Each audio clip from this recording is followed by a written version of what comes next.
So because last week was the final week in Dragon Ball month, celebrating 30 years of Dragon Ball, I decided to take a week off from doing One Punch Man reviews, but I am back now with my review of One Punch Man episodes 9 and 10, and we're going to start with episode 9, Fukutsu no Seigi, which translates to Unyielding Justice. And this is basically the second half of the two-part or two-episode story arc where Saitama and the Heroes Association have to deal with the dreaded and scary-looking Sea King. But the episode pretty much starts out with Genos in there.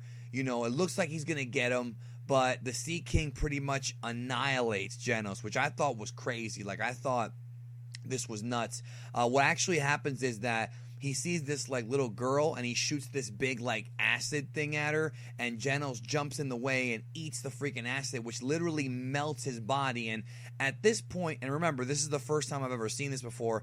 I have not read the manga. I have not watched the anime until now. At this point, I'm thinking that Genos is dead. I mean, at this point, I'm like, okay, he's fucked, because you see him, like, melting and shit. Like, he's fucked, you know what I mean?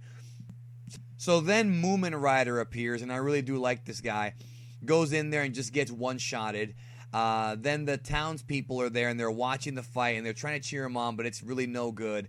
Saitama then shows up to, of course, save the day, providing backup, of course, and he and the Sea King have a back-and-forth exchange, and Saitama defeats the Sea King. It was so awesome, but of course, what do you expect? Now, it's interesting what happens here, because you would think that at this point, Saitama would finally be proclaimed the hero, but no. They go back to the apartment, and it turns out that people are calling him a cheater. They think that it doesn't make any sense for a lower-class superhero to have accomplished something so great. I love the twist here, because I really thought they were going to give this guy his due, and I guess not. So pretty much what happens is, and I was a little confused by this because they went to a flashback sequence, and I couldn't really, like, tell it was a flashback, maybe because I blinked or something, I don't know. But then what happens is people start to say that Saitama is a fraud, and it doesn't make sense that the Sea King was beaten by a Class C hero, like I just said. So Saitama pretty much, like, what happens is that Saitama hears this, and this is so weird. He pretty much says that he got lucky, and that the only reason he won the fight is because the monster was already weakened by the previous heroes. And, you know, he tells them to please, you know, take care of them so he can go ahead and take credit for it. Because I guess I don't really understand why he did this, or at least I didn't at this point, but later on I kind of got it. So the townspeople were all like, all right, well, you know, this guy's a fraud, whatever. And Genos is like, well, why are you doing this? Like, why are you even telling these people that you're a fraud? Like, you did really save the world, you know?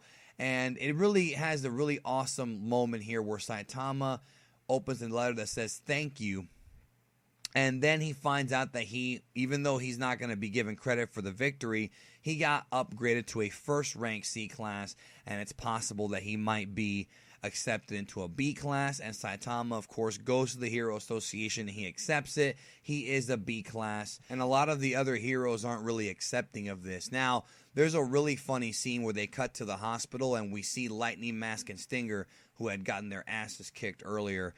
They're there, they're trying to recover, and then this guy, I can't really describe this guy accurately without offending somebody. It's Japan, though.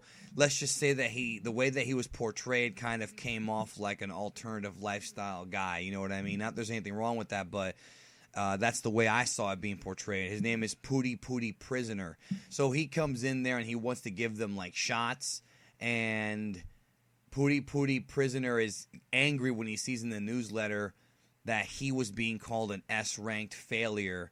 And, of course, it all kind of ends with, you know, him saying, you know, it's going to lead to a jealousy storyline, I assume, with Saitama. Now, I think the end of this episode was fantastic. Saitama's walking home, and he runs into Moomin Rider. And Moomin Rider reveals that he's the one who sent the thank you letter, and he buys Saitama dinner. And I like the fact that Moomin Rider is now kind of becoming Saitama's pal. And I hope that he does join the team. I think he will, though. And then after the credits, we have a mysterious old lady who's like, there's the Earth is doomed, and that's your cliffhanger. And then we go right to episode 10 of One Punch Man. And before I go any further about my actual review, I just want to say that again, I'm guessing this as I go along. This is my first time watching it. I'm thinking that this episode 10 is going to begin the final story arc that builds to the end of the series. I think it's going to be 10, 11, 12 is going to be the finale of not the series, but the season. You know what I mean? I think it all starts here because all hell broke loose in this episode, all right? It's called Katsute Nai Hodo no Kiki, which translates to Unparalleled Peril, which is kind of a fun little pun, right? So we see this guy that they call the Ancient King of the Lizard Clan, right? Who, the way they animated this guy was like a giant. He was supposed to be maybe a parody of the American Godzilla, which Japan has made fun of in the past by calling him Zilla. And I'm talking about the American Godzilla from the 1998 movie with Matthew Broderick, not the 2014 movie. Not that one, the original one that was kind of a joke. So Tatsumaki is sent there, and she does like a skydiving gimmick. And I was so happy to see Tatsumaki back. I really want to see what this chick can do. And Tatsumaki, what the fuck, bro? So she summons like a meteor or a comet or some shit from space and brings it down. And I'm like, oh, shit. So Bang, who's the old guy, he pretty much calls Saitama and Genos, and he wants to train them. He wants to train Saitama and Genos, and it's kind of funny because, of course, Genos is Saitama's, #1 student or whatever. And he talks about how his former student, Gato, went crazy and beat all of his other students. Now, this guy's got to be coming in soon. We'll see what happens, but then what happens is that there's an emergency declared and that all S-Class heroes must go to a meeting. Of course, Saitama is interested. And then he runs into this guy named Atomic Samurai who, like most of these S-Class heroes, he's a big, arrogant asshole. He won't even, talk to Saitama. Then we meet a whole bunch of other heroes, including Puri Puri Prisoner, Tank Top Masters there, a whole plethora of guys. And my favorite one, of course, was Child Emperor. This guy's awesome. So they pretty much are told that there's a problem here, and even with their skills, there may not be no survival. So then we find that this old lady was named Madame Shibabawa, and she actually dies because essentially what happens is she started choking on like a pill while she was prophesizing the end of the earth is in trouble, the end of the world, so to speak, and she dies. And we find out that her prophecies are always 100% accurate, so Sylvia Brown, she is not, right? And pretty much they're saying prepare for something really bad, and then we see these weird bird guys, I guess they were calling themselves like the Sky Monsters or something. They show up, and then they get beaten by this I don't even know what you'd call this dude. He kind of reminds me of the Sandman from Spider-Man, where he has that indestructible body with a whole bunch of heads. He's creepy looking like a motherfucker, all right?